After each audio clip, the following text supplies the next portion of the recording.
អោបឯកាភាពស្ងប់ស្ងាត់បន់ធូរអារម្មណ៍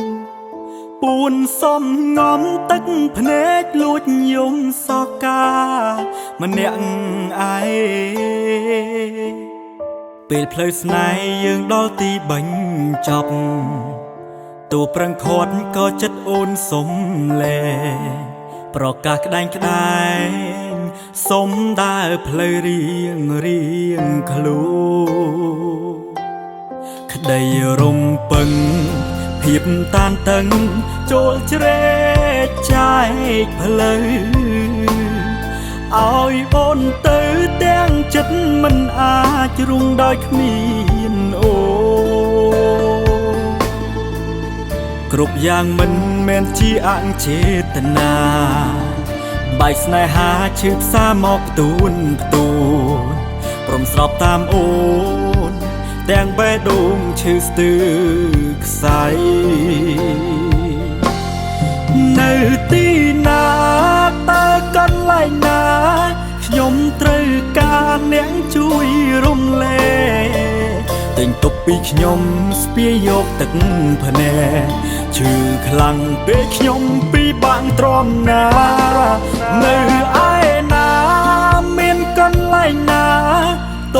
ទួលដឹងឮរឿងខ្ញុំខ្លាំងយកចេញឲ្យអស់ទ្រង់ខ្ញុំណែនស្ទែយកចេញខ្លាំងឲ្យខ្ញុំបានធូរស្រាល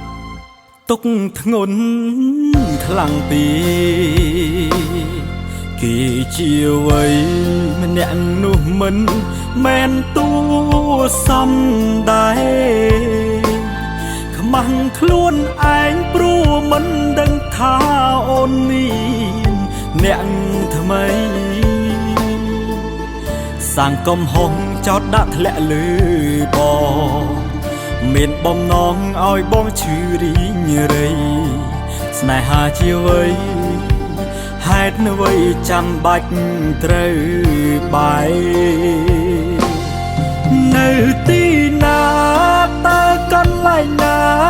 ខ្ញុំត្រូវការអ្នកជួយរំលែកទិញទុកពីខ្ញុំស្ពាយយកទឹកភ្នែកឈឺខ្លាំងពេកខ្ញុំពីបាក់ទ្រាំណានៅឯណាមានកន្លែងណាទទួលដឹងឮរឿងខ្ញុំខ្លាំងយកចេញឲ្យអស់ទ្រង់ខ្ញុំណែនស្ទែយកចេញខ្លាំងឲ្យខ្ញុំបានធូរស្រាលខ្ញុំសូមអង្វរ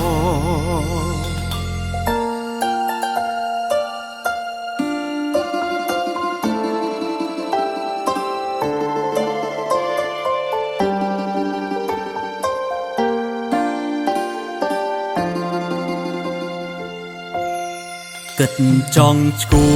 តរួមស្នេហាខ្ញុំធំជាមេនឹកគេពេកខំទប់ទឹកភ្នែកញួយរិតហូរណាស់ឃុំខ្លួនឯងមិនចង់ជួបអ្នកណាមានអារម្មណ៍ថាស្អប់ស្នេហាខ្លាំងណាស់នៅតែក្នុងផ្ទះស្ងប់ស្ងាត់ទើបជាមិត្តល្អ